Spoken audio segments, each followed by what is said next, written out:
Hey, good morning, good afternoon, good evening, wherever you may be. Scott Luton and the one and only Tony Sciarrotta with you here on Supply Chain Now. Welcome to today's live stream. Hey, Tony, how you doing today? Scott, I couldn't be much better. I'm getting to sit comfortably, not in my usual office, out here in New Orleans, where music lives, and so do we. So, very happy to be with you today. Well, Tony, great to have you. Thanks for. I know you're on the road, as you mentioned. So, folks, Tony may look a little different. That's just the signal. He's not in the home office. He is on the road in beautiful New Orleans at Jazzfest, which we're going to touch on later today. But you're in for a treat. And Tony Sciarrotta, great to have you, folks.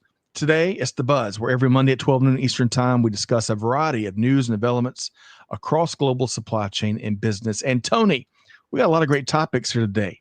We're going to offer up some tips on how to use AI more successfully.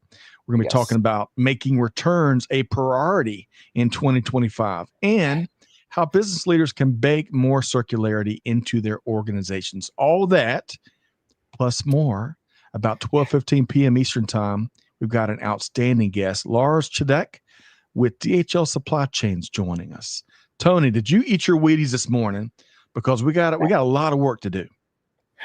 I haven't had them yet, and in New Orleans, of course, Wheaties are equated with beignets, Scott. Right? Really? That's yeah, of course. So, haven't Well, had those yet. thank you for making me absolutely starving for those delicious beignets that New Orleans is known for. And if I had a choice, it would definitely be beignets for breakfast and not Wheaties. So, Absolutely. but great to have you here, and look forward to a great show. As I should say, add Trisha and Amanda helping to make production happen behind the scenes. Trisha says, "Happy Buzz Day." Yes, say hello. Let us know where you're tuned in from. Appreciate y'all being here. And I bet this is our dear friend Sylvia. Sylvia, who helps make the supply chain world happen in the holy city, Charleston, South Carolina. Tony, have you been to Charleston, South Carolina? I have not yet. I keep passing by it and thinking it's a great port city and it looks amazing. And I think you've been there a few times.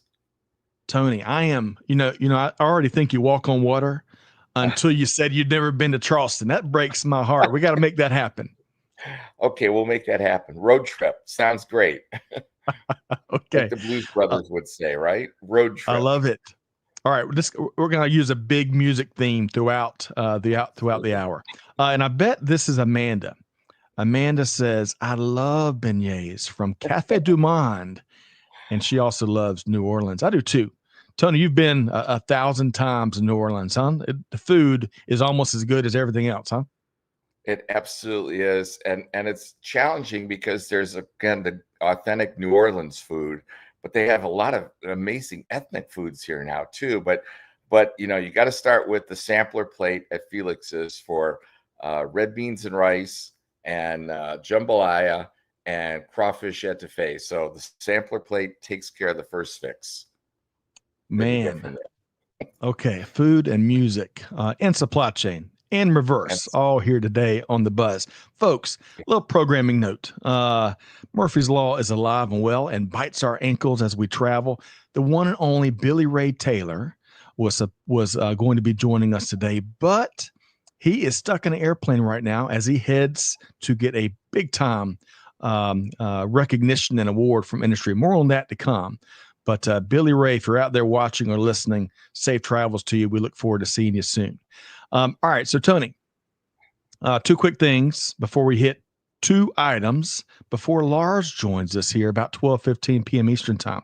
So, number one, folks, give us your take in the comments, whether you're tuned in via LinkedIn, YouTube, X, Facebook, Twitch, no matter. Let us know what you think. And secondly, if you enjoy the show today, we'd love for you to share it with a friend and your network. They'll be glad you did. All right. So, Tony, oh gosh, yeah. we might as well pile on here with char grilled oysters. Char grilled oysters. Do you like oysters, Tony? You know, yes, number one, oysters, but discovering char grilled oysters is like taking it to the next level. It's really amazing. And we never discovered those until I went through adventures in chemo a dozen years ago, and I couldn't eat raw oysters. Really? So discovered the char grilled, and my friend and I, Mark and I, sit next to the flamethrowers, and it's an experience. We're going to do a Man, lot of food and music today, aren't we? I think that's Sorry. going to be the thing, and that's okay. That makes Mondays even better, Tony.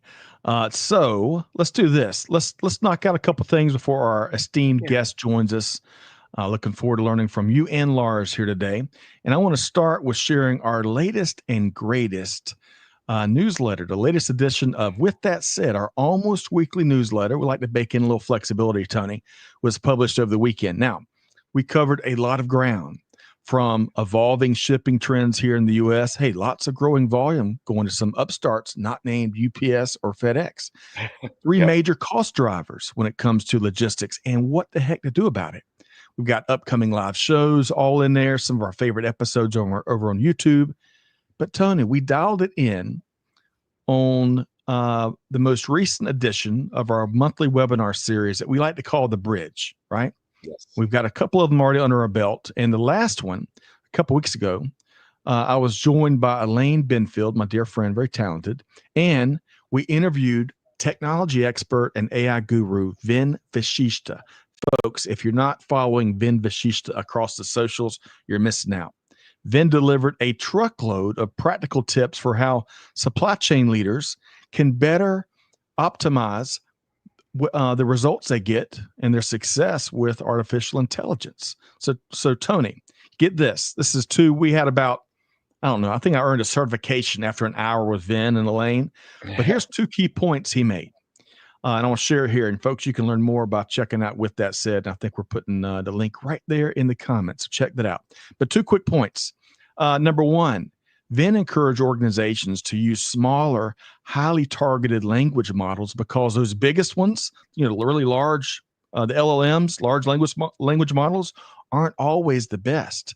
And sometimes they'll miss out on that nuance and that context. So don't sleep on the smaller language models. And then secondly, when looking to figure out where to focus, where to start with AI, Vin suggested, hey, focus on your team's real-world pain points that are eating up hours and creating tons of heartburn and bottlenecks. And that's oftentimes where AI can really make a difference that matters to the organization and can really create a ripple effect throughout the enterprise. So, Tony, those two very practical pieces of advice make a lot of sense to me. How about you? It was great to read that, Scott, because I love the comment about AI is coming for 100% of your jobs, but not 100% of the people.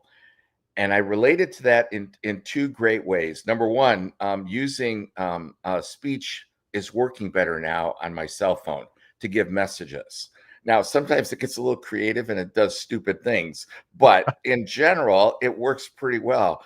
But the other side of it, Scott, is what's happening in the return space is AI can make a decision about a product without human intervention in the sense of, is it like new? Is it not like new?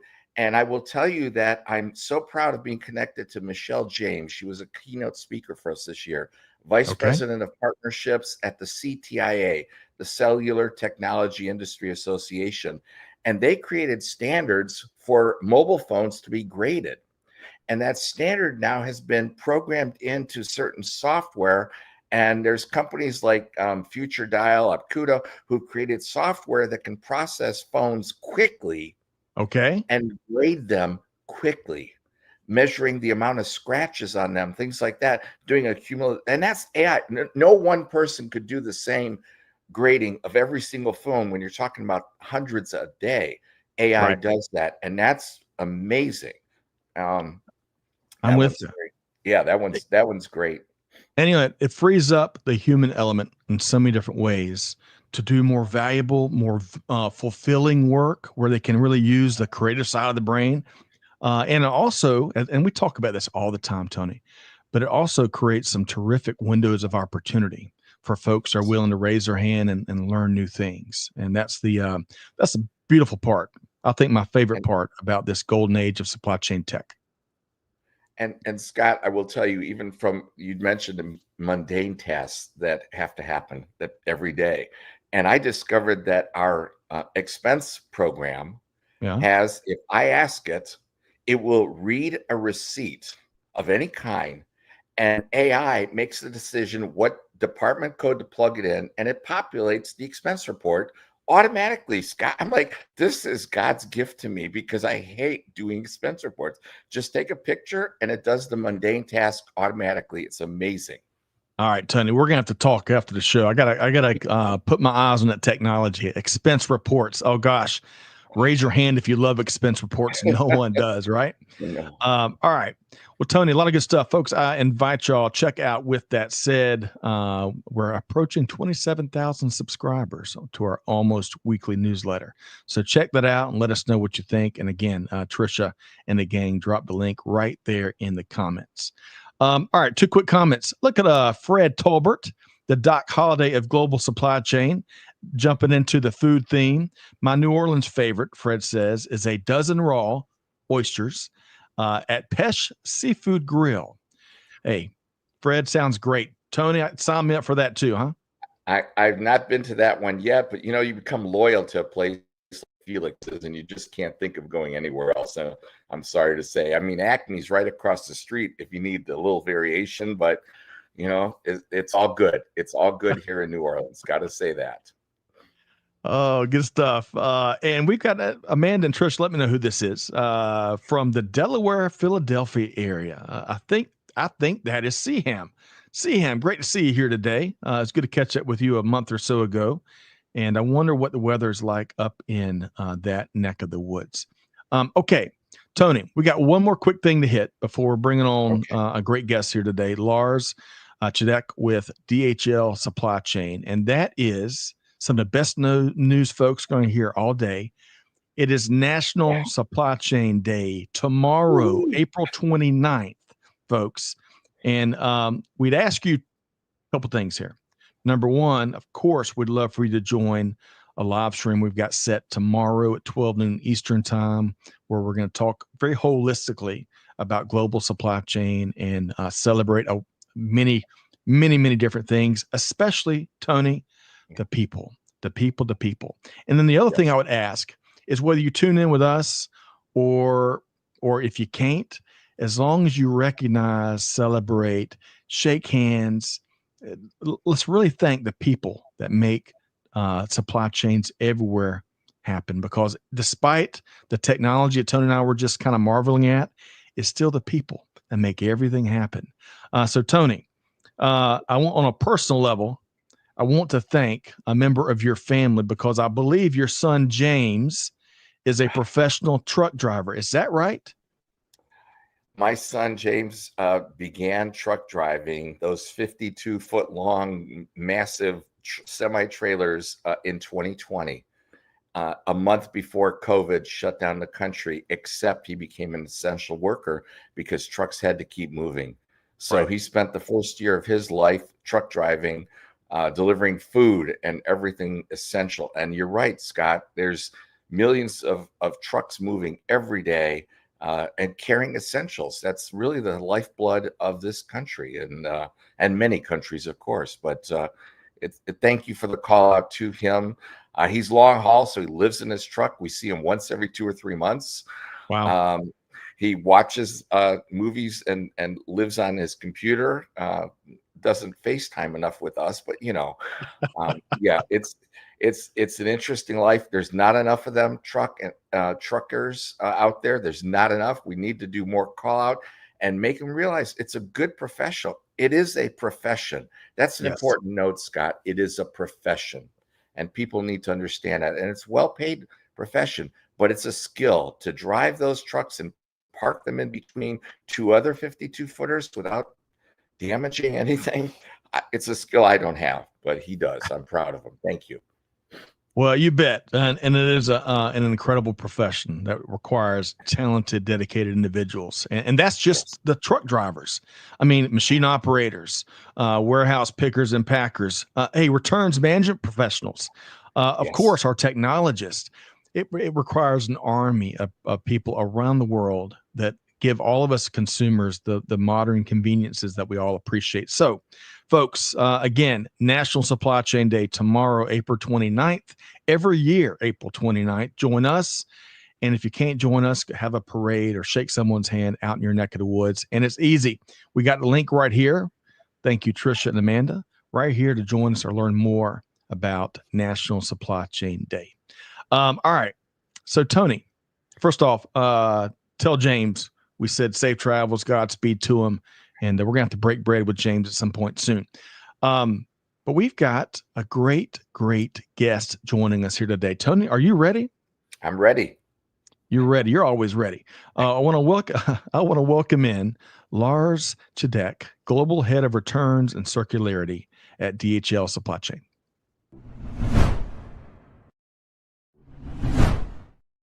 Hey, Lars, how you doing? Pretty good. Hi, Scott. Hi, Tony. Hey, happy Monday. I think happy birthday is the right word to say. You nailed it. You nailed it, my friend. And of course, Lars is tuned in from beautiful South Florida, where it's not too hot just yet. Tony, of course, over New Orleans. We're city by city, getting all our geography in here today. But Lars, let's do this. This is your first time with us here on Supply Chain Now. I want to start with a fun warm-up question, really for you both. And Lars, what we hear is when you're not out there doing big things in global supply chain, a couple of your favorite activities are being outside, swimming, and scuba diving. So, Lars, tell us more about this. Well, listen, Scott, living in South Florida, right, there's water everywhere. We got great weather. And I don't know if you guys been, but there's a really nice place. It's called Pelican State Park. It's on Key Largo. And you can do paddling, canoeing, scuba diving. They tell you a lot about how to protect the coral reefs. I mean, it's an amazing place to be. Lars, it sounds beautiful. And I got to say, Tony, going back to our musical theme, whenever I hear Key Largo, which is one of the locales that Lars mentioned, I go straight to the Beach Boys and Kokomo. Yep. They're one of their last big hits in the 80s. Do you do the same? I kind of do, and I've been through Key Largo, and it's such a beautiful place. You can see where the music's inspired from, just cruising down the long highway all the way to Key West. Actually, from Key Largo to Key West is such a beautiful drive. If you've never made it, do it. It should be on your list. Excellent tips. And I bet Lars can give you some great places to eat down in South Florida. So you'll have to connect with him after the show. All right. So Tony, so one of the things I wanted to circle back with you on is we mentioned on the front end, you're not in the home headquarters. You're on the road in the great city of New Orleans. And a lot of folks may not know you're a massive Jazzfest fan. You've been going for years. So tell us about Jazzfest. Well, it is the best music festival in the world, bar none, because it's misleading that it's Jazz Fest. We watched John Fogerty perform for 2 hours the other night, doing all of his Creedence Clearwater Revival songs, which he now owns again because of a lawsuit that he actually held up a glass of champagne and said, "I've outlived them all." And he's 80 years old and does a 2-hour music set. Where does that happen? Or you go to...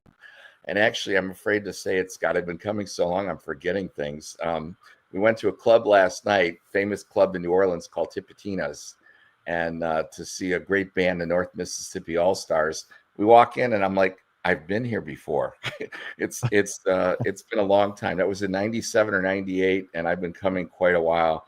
But there's 10 stages, just to give everyone a little visual. Wow. 10 stages. We've had Gladys Knight. We're going to have Patti LaBelle.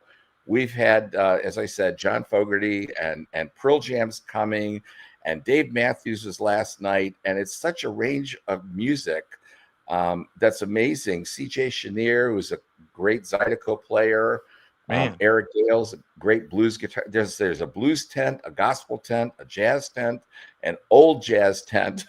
The Zydeco stage is just 10 stages of great music. And they curate the best artists in the world who are honored to be here, actually. So, all right. So, Lars, cool. I'm going to fire up the truck. I'll be down to pick you up, and we're going to head in to see Tony and eat some good food and some music. How's that sound, Lars? I'll pack my guitar. I forgot to mention I play bass guitar and guitar. We'll join you. Whoa. Okay. Learn something new every day.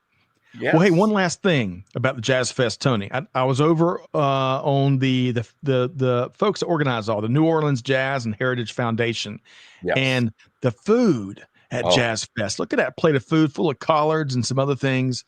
So, folks, music, wonderful. fellowship wonderful, but the food also always is delicious. Lars and Tony, I hate to leave scuba diving, swimming, and all things music New Orleans, but we got a lot to get into here today. And I want to do this before we dive into topics, no pun intended. I want to level set a bit first. And Lars, I want to start with you. Would you briefly, share a little bit more about yourself professionally and your role at DHL Supply Chain? Oh, sure, Scott. Happy to do. So, as you can see here written at the bottom, I'm currently heading our returns and circularity solution space at DHL Supply Chain. For those of you who may not know, the difference between DHL and DHL Supply Chain, we're one of the 5 divisions, and we're really dealing with contract logistics. We operate in more than 50 markets, and Tony, Scott, you spoke about the supply chain talent, right? We have 190,000 supply chain experts in our division who do an amazing work every single day. Wow. I've been with DHL for about 20 years, 10 years in executive roles. As you may heard, I have a bit of an accent from Europe, but I've been working in Europe, out of Germany, and the last 10 years here in sunny Florida. Well, Lars, that's quite the army that Lars mentioned. 190,000 professionals making global supply chain happen there. Tony, you were about to add another comment. Scott, you have to love, and I love Lars and your title, because at Philips, they wanted to call me director of reverse logistics. And I'm like, no one knows what reverse logistics is. And returns and circularity is as good as you can get for a title. I love it. I'm going to steal it, Lars, and use it. Please do so. No worries. All right. So Tony, we've done this a time or 3,000 that we're talking about pre-show, but for our new audience members that may have not caught all your previous appearances here, tell us briefly, you serve as executive director of the Reverse Logistics Association. Tell us more about yourself. Well, I fell into this, Scott, after working at Sony and Philips for a while. One day they just decided, it's like, Tony, go fix the returns problem. I'm a sales guy. How do you fix returns problem? I just want to sell it forward. And I've been accused, Scott, as you know, of being anti-capitalist sometimes because I talk about returns being important and doing things with them. And that's what we learned to do. And at the end of the day, the frustration that Lars probably knows well is a lot of these returns, there's nothing wrong with them. That's the holy grail. It's like people are sending stuff back and there's nothing wrong with that. And part of it's that culture of entitlement we've got. Part of it is because we're not making people happy when they buy something. If you make people happy, you exceed their expectations, they're going to love what they bought and keep it no matter what. And that's the trick. That's that holy grail, Scott, of no fault found returns, no technical fault. It's frustrating because, as you referred to earlier, we're moving a lot of stuff in these trucks back and forth that there's nothing wrong with them. And it's kind of a shame, but I found ways to reduce them, and I'm proud of that. And we worked hard, and there's so many great partners like DHL Supply Chain around the world who focus on how can we help you as your company that you make stuff, you sell stuff, and you keep getting it back. What can you do to make that work better? Some great companies helping now, like DHL. Tony, well said. And Lars, I'm going to give you a chance before we move. I've got a great article that we're going to talk about just a second. But Lars, Tony said a whole bunch of nice things about your organization. I'll give you a chance to respond really quick. Well, first of all, the RLA is an amazing, organization. We've been, using the conferences. I think the last one was Las Vegas in March. We had DHL, representation there. There's another one I think is coming up, if I'm not mistaken, in Europe in June. So great organization, great way. Folks, if you have a chance, go there, meet up, and spend some quality time there with friends and customers. Well said. RLA.org. You can check out all the events Lars just mentioned, and we'll probably hit it on the end of today's show as well to make sure folks know how to connect with Lars and Tony. Okay.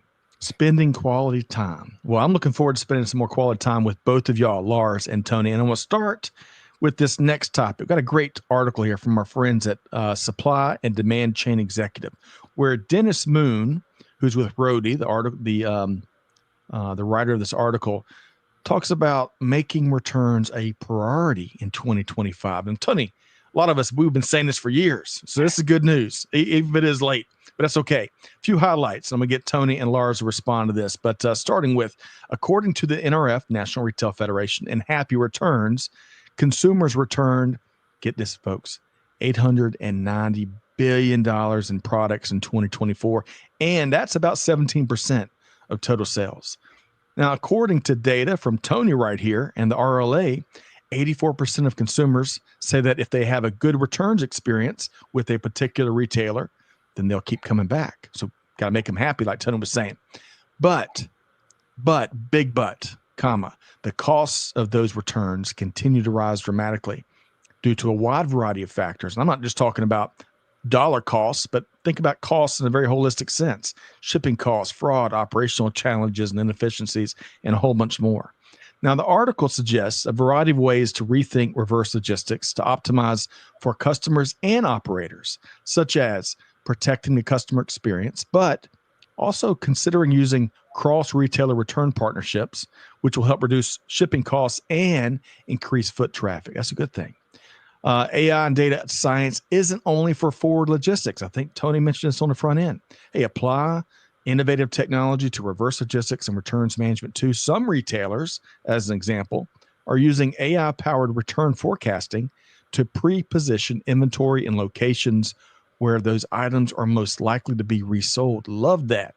And then finally, minimizing the financial impact of returns by ramping up the velocity of returns processing, which helps protect the value of the products. So, and that's just summary, folks. We're dropping a link to article here. Go check it out for yourself. Let us know what you think. But Lars, at a high level, in terms of making returns a priority in 2025 or anything that article just mentioned, your thoughts? It's a really nice article summarizing the state of the art. Maybe let me comment quickly on why this is so critical, right, for brands, retailers, tech customers, you name it. I mean, most of us know that a lot of things are returned. In terms of returns rates, we see 20% on average, 50% after peak time, right? So this is really of strategic relevance. This is not small volumes that are coming back, but that's 20 to 50%, returns rates. It drives customer loyalty. 75% of buyers are likely to rebuy, if they have a good returns experience. And I don't know if you guys saw that, but there's a funny or interesting survey, anecdote, story that says 1/3 of consumers say paying for returns is more annoying than going to jury duty or the DMV. So just saying, this really drives customer loyalty and customer satisfaction. I think all of us, Tony, all of us can identify with going to the DMV or the dentist to get a cavity filled. Yep. If we're making returns more painless, while we continue to get better and better at the craft of reverse logistics and returns management, I think everybody can win. But Tony, your thoughts on what Lars shared, or back to the article, or why returns has got to be more of a priority here in 2025? The continued focus on making the customer experience easier for returns has generated and increased the amount of returns. Frankly, we just make it too easy. And part of that is because the e-commerce retailers had to have a wedge against the big box retailers, the retail stores. They had to make it easy to return things, just drop it off somewhere and we'll pay for it, to gain a foot share, a foothold in that space.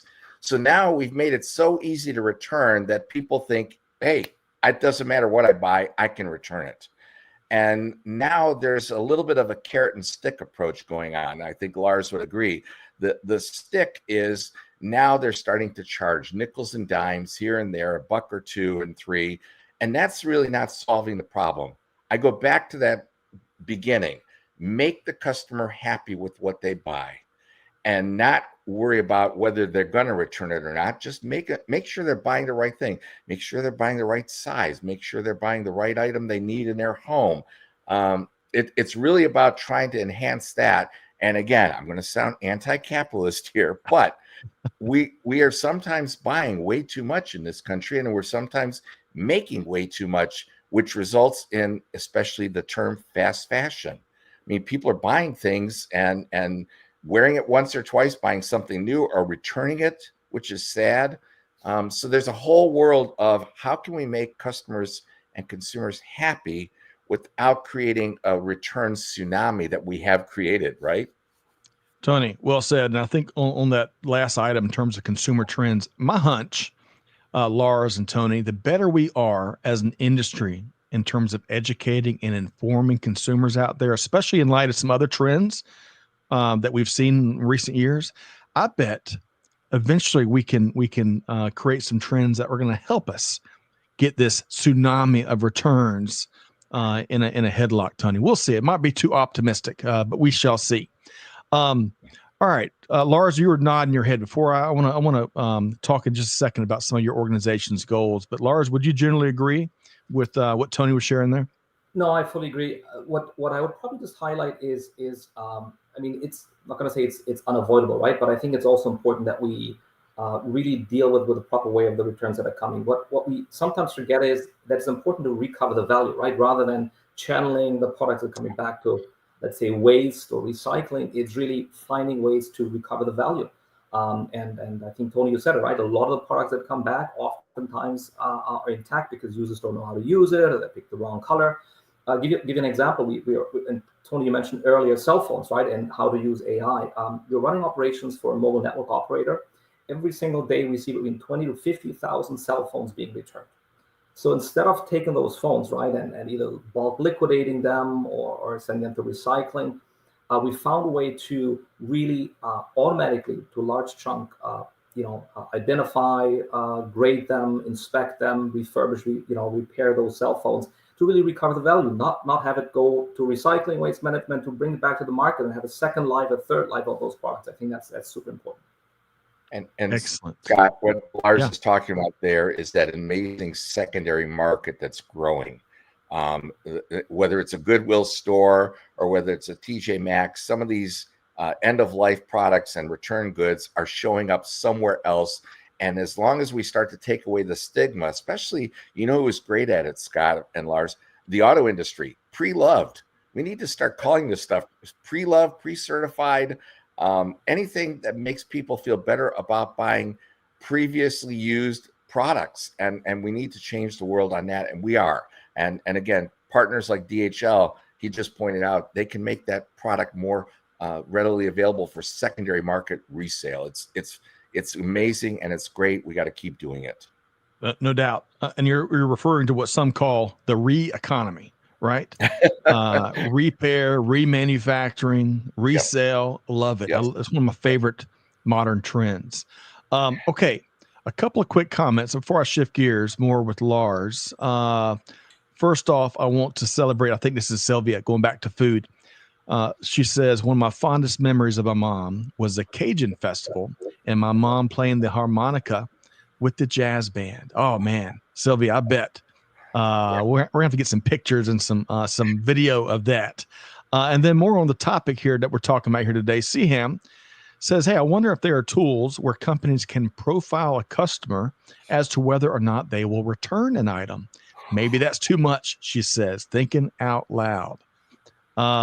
Tony, my hunch is there's probably lots of a scenario or profile data building already. It may not be specific down to the person, but there's a lot of factors. There's a ton of factors when we get to predicting returns. Would you agree, Tony? Absolutely. And that goes back to some ideas of angel customers, devil customers. Ooh. And the book that was written years ago about profiling those devil customers. But unfortunately, we're past that, right? We're over that bar. Google knows everything about us all the time, including how much we return. But profiling gets a little bit dangerous. I'd rather profile the products than the people, and whether the products are more likely to come back because of whatever. But profiling people, that gets a little scary. Now, I mentioned the carrot and the stick. The carrot should be, Lars, you're a regular customer of our e-commerce website. We love you. You hardly return anything. If you buy this and you promise not to send it back somehow, let's come up with language. You promise not to send it back, we'll give you a discount. And by the way, that's what the hotels are doing now, right? And the airlines, non-refundable purchases. Buy the hotel room. It's cheaper if you're guaranteeing you're going to be there. So we just haven't developed the carrots enough yet in the e-commerce space. We're going to get there. Tony, you know why? And Lars will give you a chance to respond, but that carrot and stick, and that's because it's been free, and that's the expectation. And this is just my opinion, Lars and Tony. And it's not a very popular one. Tony, I brought this up on some of your previous appearances. I hate returning anything, and I'm the oddball, right? I hate returning anything. And I would be okay with paying some sort of fee to enjoy the convenience of returns.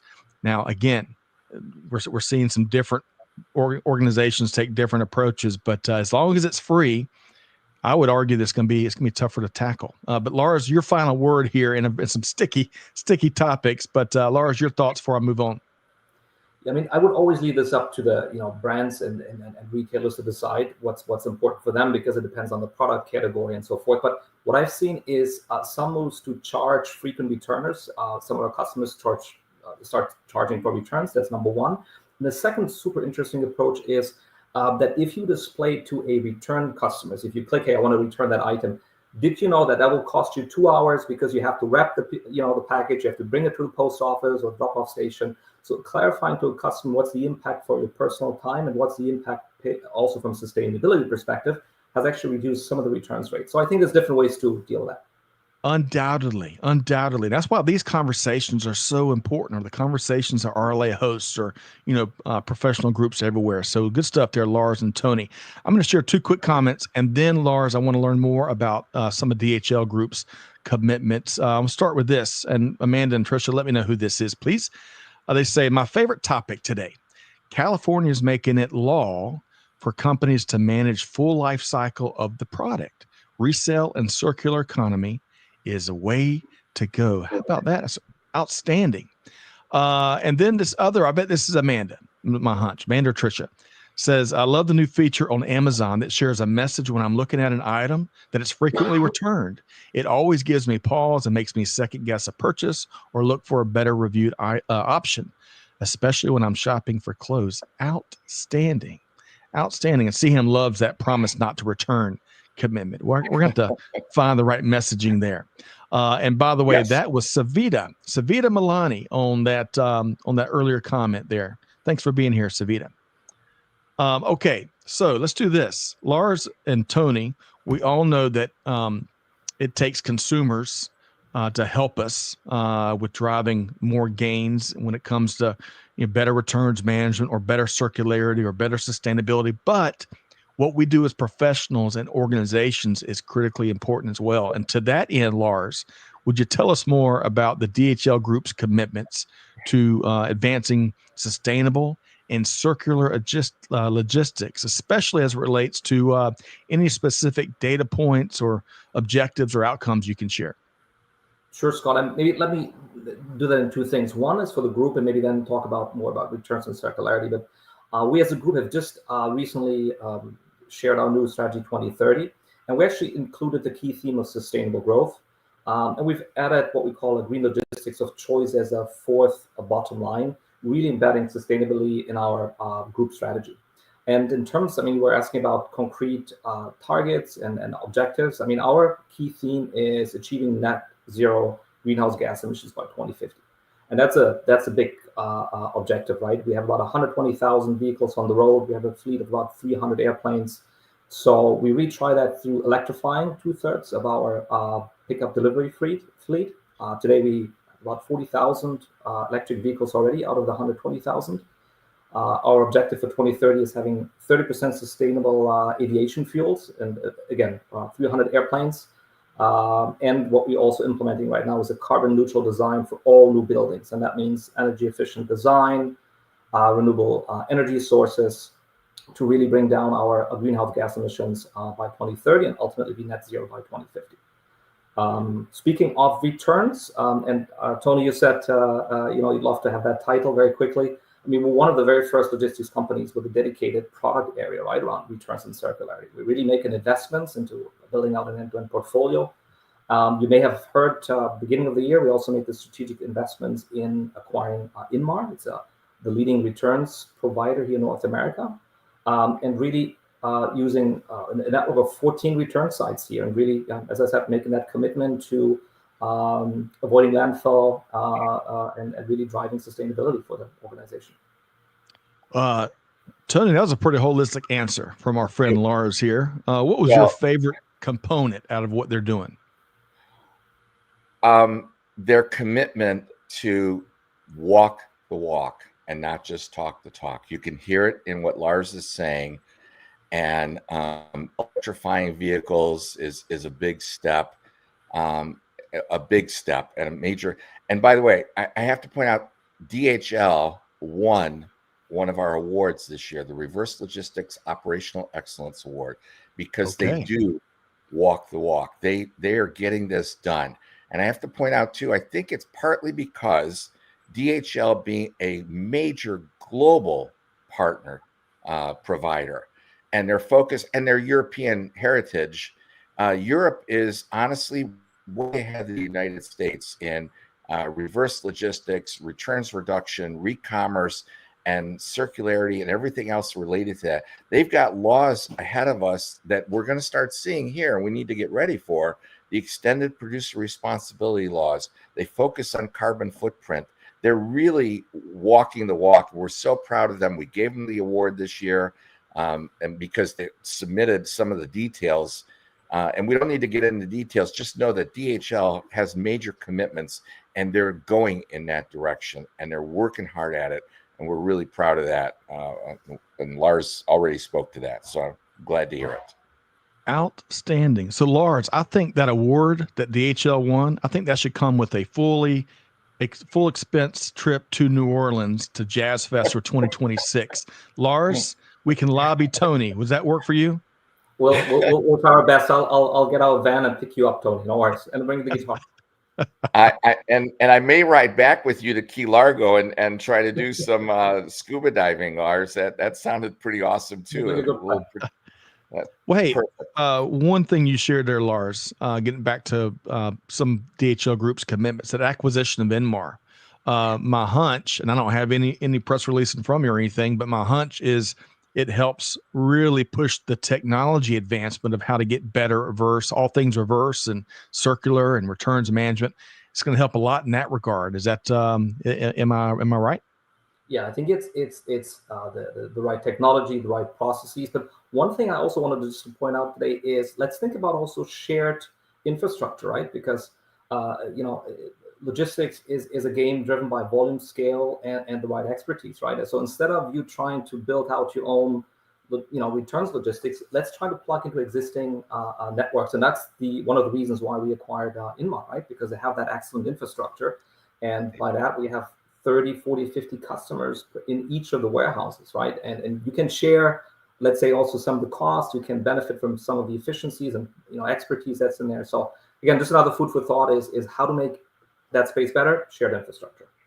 Love that. They do that well. They do that well. That the Inmar concept was returns shouldn't go all the way back across the country to where they came from. Consolidate them into multiple centers and then put them back. And we did some analysis with Inmars back at Phillips days and found we could save on freight costs. So Lars is pointing out a very important aspect of returns: consolidate local and then disposition them locally rather than sending them all the way across the country. It's an important concept, Lars. Thanks. Good stuff. Good stuff, Lars and Tony.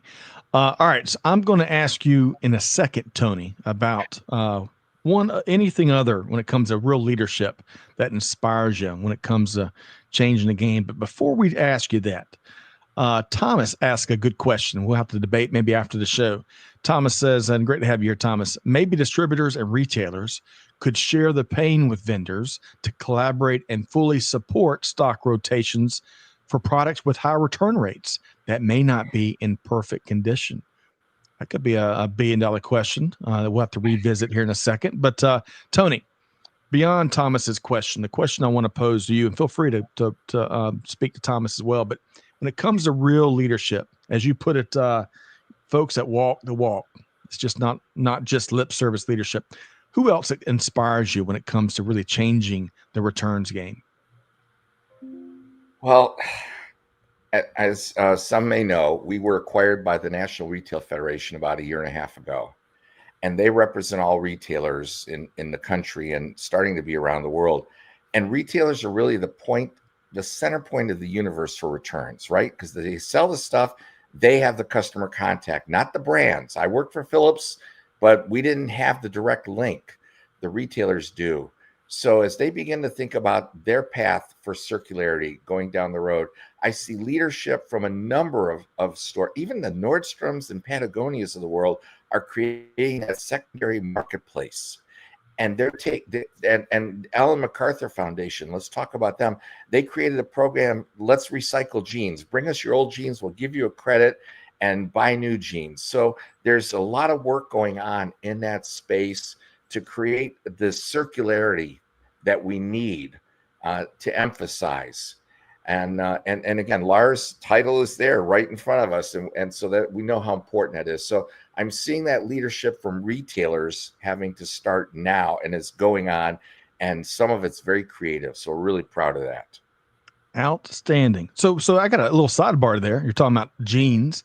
I didn't know, do folks buy new jeans? I've had the same 3 pairs of jeans since college. I didn't even thought about upskilling and replacing. Yours don't have enough rips in them, Scott. You got to have more rips in the jeans. Oh gosh, they what's that, Lars? So if you keep them long enough, they will be fashionable again. Just keep them. That sounds like a good tip there. All right. So Lars, I'm gonna get some advice from you here in just a second, but I want to give Kelvin a shout out, who's tuned in via LinkedIn from Zambia. Great to see you, Kelvin. Your thoughts on the world of returns. All right. So Lars, there's a long list, and we're not going to be able to do it justice here today, of new and best practices for those organizations that really want to act to meet the rising demands for better and more innovative ways to address returns, decrease returns, still delight the customers, but also bake more circularity into global business. My question for you and Tony, and Lars, I'm going to start with you here, is what would you suggest the couple of priorities should be for business leaders to consider that want to do just that? I mean, we could probably talk for another hour or so, but maybe let me highlight again one point here. I think it's super interesting how a lot of companies now incorporate an end-to-end view, really like from cradle to cradle, from how you design a product. And Tony spoke about the right to repair and some of the legislations that are changing. So there's some really nice examples. I mean, IKEA now starting to design products with circular capabilities. We have Adidas making shoes that can be fully assembled. I think they're called Ultra Boost. Or even in the automotive space, we have Stellantis and BMW working on cars that are 100% made out of recyclable components. That's one thing to highlight, really, this end-to-end view. And the second one I would highlight is super interesting to see that some businesses adopting new commercial models, and we heard that before, right? It's product as a service. There's places to rent designer clothing, right? There are ways that, for example, Lenovo, HP are looking into what we call product life extensions or second life products, certified refurbished device life extensions. Other example we heard earlier is e-commerce, Patagonia worn wear, H&M pre-loved, or the sharing economy. So, I would encourage companies to really take the end-to-end view and look and think about new commercial models towards a circular approach. And again, then we can help with the logistics around it.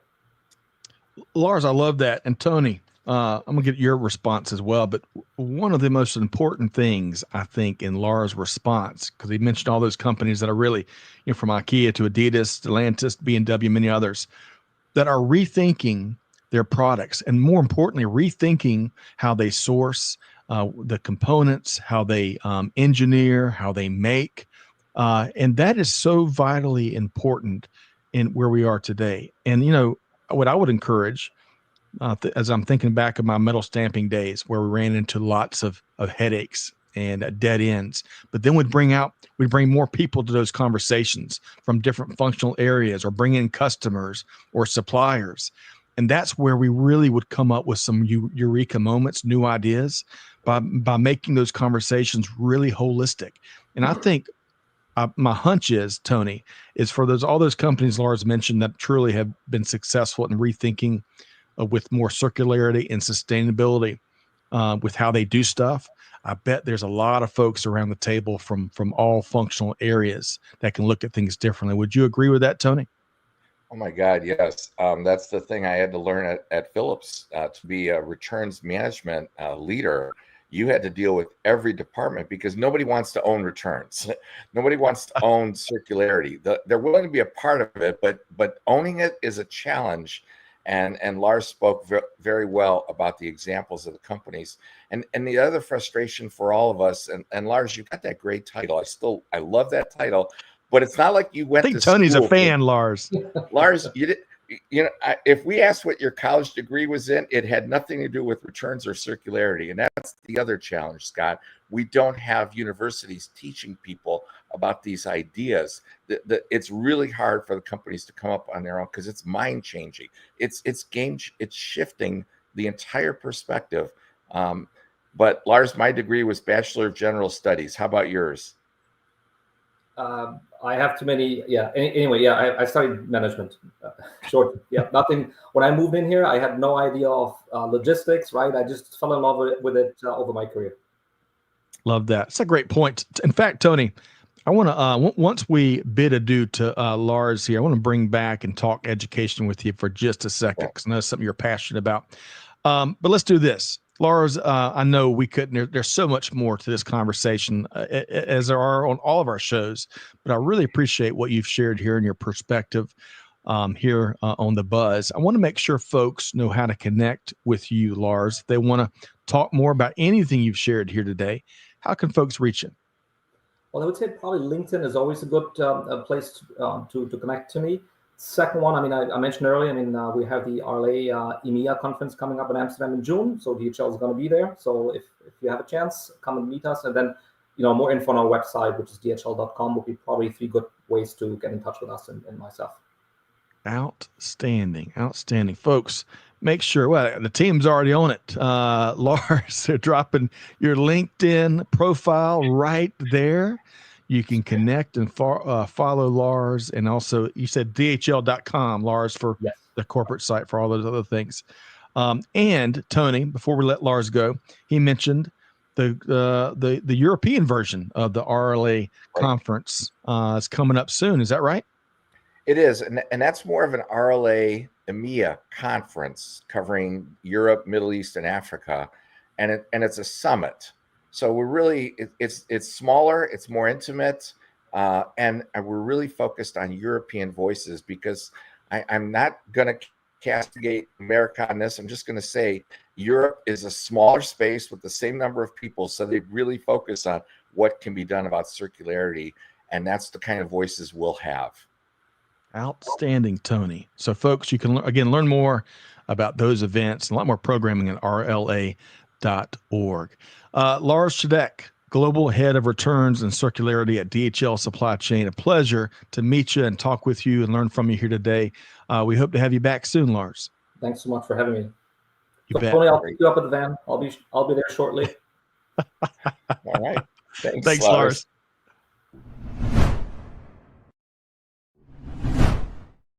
Oh, that was good, Tony. I like Lars. Not only is he sharp as a whip, but he's got a great sense of humor, and that's a wonderful combination.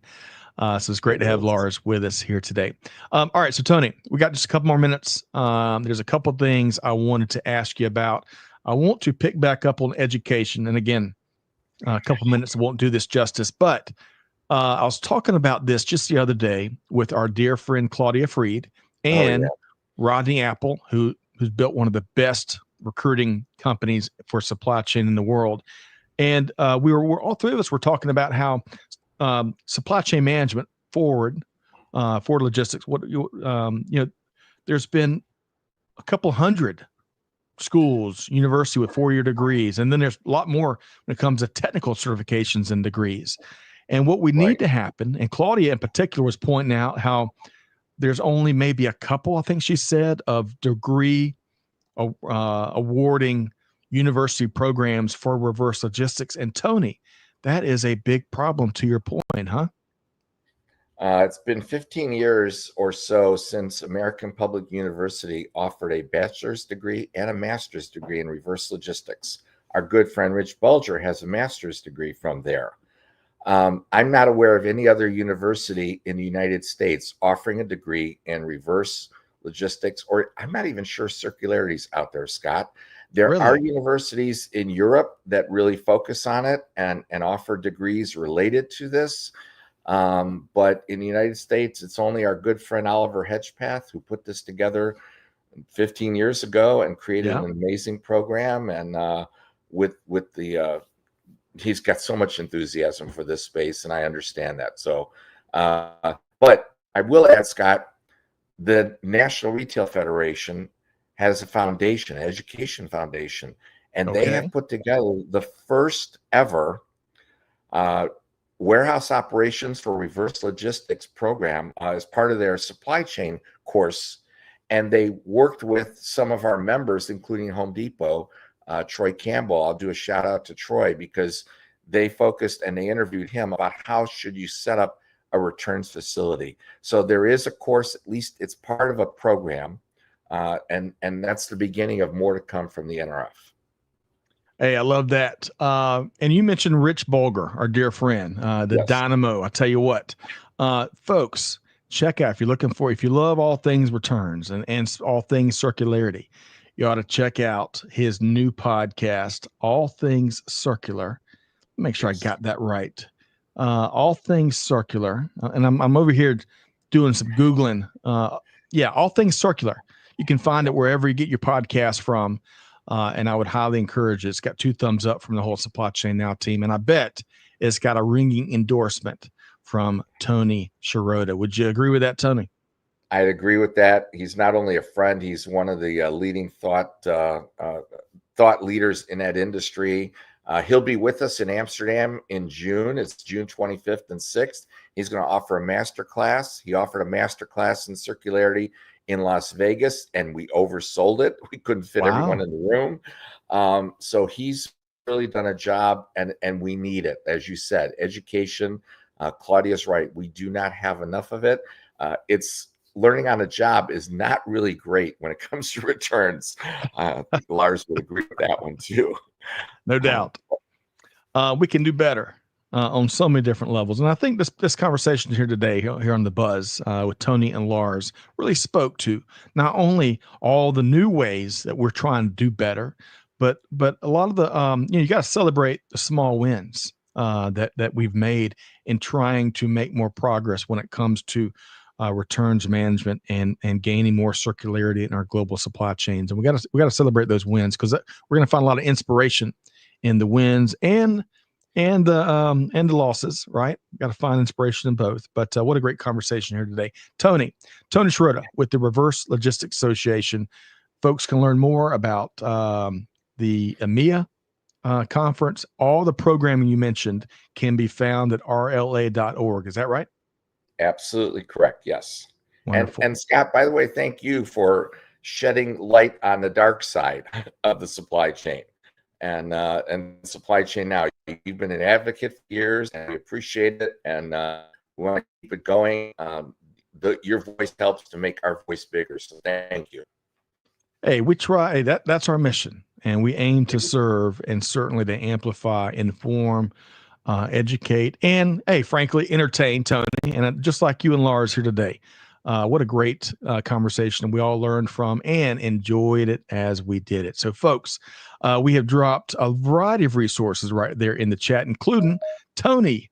Tony's LinkedIn is right there, and you can also learn a whole bunch more about all the other things we do here at Supply Chain Now via the link in the chat. Really appreciate everybody being here. I want to thank, again, Lars Dzedek with DHL Supply Chain. I want to thank my friend Tony Sciarrotta with the Reverse Logistics Association. Tony, come on back. My pleasure. It's always my pleasure doing this.